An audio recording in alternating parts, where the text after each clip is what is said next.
आपकी प्रिपरेशन के लिए अगले कुछ दिन आपके बर्बाद कर सकता है।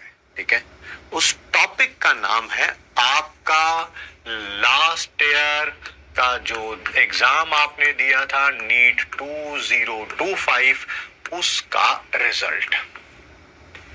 क्या सर हमें हमारा रिजल्ट आ गया है, आने वाला है, क्या देखना चाहिए? बिल्कुल देखना चाहिए। आपने लास्ट ईयर मेहनत करी होगी, आपको उसका रिजल्ट देखना ही चाहिए, बिल्कुल देखना चाहिए, कोई दो राय नहीं है उसमें। बट क्या उससे मेंटली इफेक्ट होना चाहिए? Answer is no, a big hell no. अब आगे के बारे में सोचने का वक्त है। पीछे क्या हुआ, जो बीत गई सो बात गई। ठीक है, अगर अब आप ये देखने लगेंगे मेरे गांव में, मोहल्ले में, शहर में दोस्त यार रिश्तेदार किसी का सिलेक्शन हो गया है और अपने 4 दिन अपने इस बैच के बर्बाद कर देंगे, तो आपसे बड़ा बेवकूफ कोई नहीं कहलाएगा। अब आपको सोचना है आपको उन बेवकूफों की कैटेगरी में रहना है या नहीं रहना है। मैं आपको एक और बात बता दूं, जब आप मेंटली टफ नहीं होते हैं, ठीक है, तब आपको सिर्फ एक बहाना चाहिए होता है सही चीजों को ऑफ ट्रैक करने का। आज रोज बैच में क्लास ले रहे हैं, रिवाइज कर रहे हैं, टेस्ट ले रहे हैं, टेस्ट दे रहे हैं, सब कुछ अच्छा हो रहा है या अच्छा होने की तरफ चल रहा है। ठीक है, if you are mentally not that damn strong, तो आपको सिर्फ एक बहाना चाहिए कि आप अपनी इस चलती हुई गाड़ी को डिरेल किसी तरह से कर सके। और ये बहाना ये नहीं होना चाहिए, किसी भी कारणवश नहीं होना चाहिए। इस साल के टॉपर के कितने नंबर आए हैं, क्या पेपर आया था, मैं क्या कर लेता, क्या नहीं करता, अब इन बातों का समय नहीं है, नहीं है, नहीं है, नहीं है। ठीक है, अब समय है आगे देखने का। आपने एक बार सोच लिया है मुझे तैयारी करनी है, सोच समझ के आपने डिसीजन लिया होगा, और अब आपको इससे इम्पैक्ट नहीं होना है। अब वो दोबारा फिर सारे 1-1.5 महीने पहले वाली सिचुएशन में नहीं जाना है।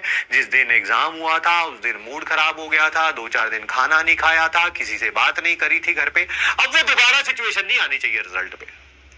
मैं एक पेरेंट हूं, मैं भी अपने बेटे को बोलता हूं एग्जाम के लिए तैयारी करो करो करो करो करो, बट जिस दिन वो एग्जाम देके आ जाता है, चाहे जितना मर्जी खराब हुआ हो एग्जाम, होते हैं उसके भी खराब एग्जाम, ठीक है, और चाहे जितना मर्जी अच्छा हुआ हो, I hardly say something to him. और रिजल्ट वाले दिन तो वैसे ही कुछ नहीं कहता, क्योंकि मतलब ही नहीं है यार। तैयारी के टाइम मतलब था कुछ कहने का, उस समय कुछ कहते, ठीक है, कहा सुना, नहीं कहा नहीं सुना। रिजल्ट वाले दिन तो उस दिन मैं फिर कुछ नहीं कहता हूं, मतलब ही नहीं है। जब आप लड़ाई लड़ रहे होते हैं उस समय किसी बात पे ऊपर नीचे आप कर सकते हैं, लड़ाई को और बेहतर तरीके से कर सकते हैं। ये नहीं कि जिस दिन रिजल्ट आना हो उस लड़ाई का उस दिन कहने लगे देख ले हम तो कहते थे। तो ये पेरेंट्स के लिए भी एडवाइस है। अब जो भी रिजल्ट आ रहा है, बच्चों को मेंटल स्टेट ऑफ माइंड जो है उनका, तो मेंटल पीस जो है वो किसी भी तरह से अब उसको दोबारा 1.5 महीने पीछे ना लेके जाए। ठीक है, फिर उसको सुनाना ना शुरू कर दे, तूने पिछले साल ये कर लिया होता, वो कर लिया होता, देख शर्मा जी के बेटे का हो गया, उसका हो गया, फलाने का हो गया, ढिमकाने का हो गया। छोड़ दो भाई, जो बीत गई सो बात गई, आगे की तरफ देखो, पिछले साल की गलतियां ना रिपीट हो। एज ए फैमिली देखो, आप जितना सपोर्ट कर सकते हैं अपने बच्चे को उससे भी बहुत ज्यादा सपोर्ट करिए। और मैं बच्चों से भी रिक्वेस्ट करना चाहूंगा, ये आपका पहला ड्रॉप नहीं है, दूसरा नहीं है, तीसरा नहीं है, लास्ट ड्रॉप है। Do not leave anything, whatever you have that you can give to this attempt. छोड़िए ही मत कुछ भी, ठीक है। तो अपनी प्रिपरेशन को आप हैम्पर नहीं होने देंगे इस साल के रिजल्ट से। बहुत खुश या बहुत दुखी होने की जरूरत नहीं है आपको। आपकी बार मान लेते हैं 400 नंबर भी आ गए हैं, सिलेक्शन नहीं हुआ है, तो अगले साल भाई 0 से शुरू करना है। तुम अगर सोच रहे हो 400 आ गए मैं 400 से शुरू कर रहा हूं, तो आप गलत ट्रैक पे हैं। आप अगले साल अनफॉर्चुनेटली नहीं सिलेक्ट हो पाएंगे, आपको 0 से ही स्टार्ट करना है। ठीक है, जिसके 0 आए हैं उसको भी 0 से स्टार्ट करना है। ठीक है, तो प्लीज आप अपने दिमाग की शांति किसी के ताने से, अगर पेरेंट्स इस बात को नहीं समझ सकते, तुम तो समझ सकते हो। कभी कभी लगता है ना, ओहो हमारे पेरेंट्स हमारी बात को तो समझते ही नहीं। कोई बात नहीं, तुम्हें तो समझ आ गई है बात। अगर अभी पेरेंट्स कुछ कह भी देंगे, कोई दोस्त यार रिश्तेदार, कोई बुआ मामा चाचा फोन करके कुछ कह भी देगा, इस कान से सुनो, इस कान से निकाल दो। ठीक है, अपनी प्रिपरेशन पे ध्यान दो, वो ज्यादा आपके अच्छे रिजल्ट को ला सकेगा। अगले साल जिसने ये बातें सुनाई होंगी उनको फोन करके हम अगले साल का रिजल्ट भी बताएंगे। मैं ये नहीं कहूंगा अगले साल उनको सुनाएंगे, क्योंकि घर का जो बड़ा बूढ़ा होता है, कोई कुछ कह भी देता है तो कोई बात नहीं यार। ठीक है, let bygones be bygones, let's move forwards, let's work, है ना, हार्ड। ठीक है, एंड फिर रिपीट कर रहा हूं, लास्ट टाइम रिपीट कर रहा हूं, ये आपके मेंटल पीस को इस साल का रिजल्ट जो अब आ रहा है वो आपको इफेक्ट नहीं करेगा, नहीं करेगा, नहीं करेगा। ठीक है, रिजल्ट देखना चाहिए, बिल्कुल देखो। अभी मन नहीं कर रहा देखने का, मत देखो, कल देख लेना, 4 दिन बाद देख लेना, वहीं पे रहेगा रिजल्ट। ठीक है, बट मेंटल पीस इफेक्ट नहीं होना चाहिए।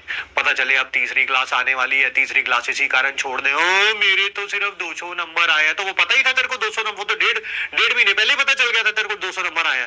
आज तो बस शो कर रहा है वहां पे रिजल्ट।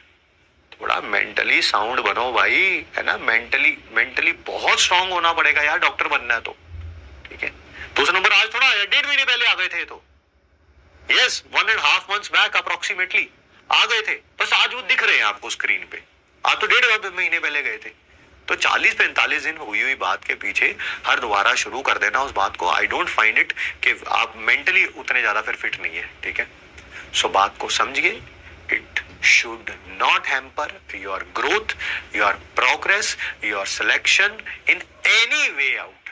ठीक है, मन कर रहा है थोड़ी देर के लिए फोन स्विच ऑफ करना है, क्लास लेने के बाद स्विच ऑफ कर दो, ताकि किसी दोस्त या रिश्तेदार का फोन ना आए। मम्मी पापा को बोल दो मेरी किसी से बात मत कराना। ठीक है, और खुद बैठ के पढ़ते रहो। अब खुद बैठ के सोचते मत रहो, है मैं पिछले साल ऐसा कर लेता वैसा कर लेता। भाई ये समय नहीं है, this is not the time, the time is to study. ठीक है, पढ़ने बैठो, काम करने बैठो, उसके ऊपर ज्यादा ध्यान। ठीक है, मिलते हैं आपसे नेक्स्ट क्लास में। Thank you so much to all my मगरबर्ड्स। Bye bye, take care.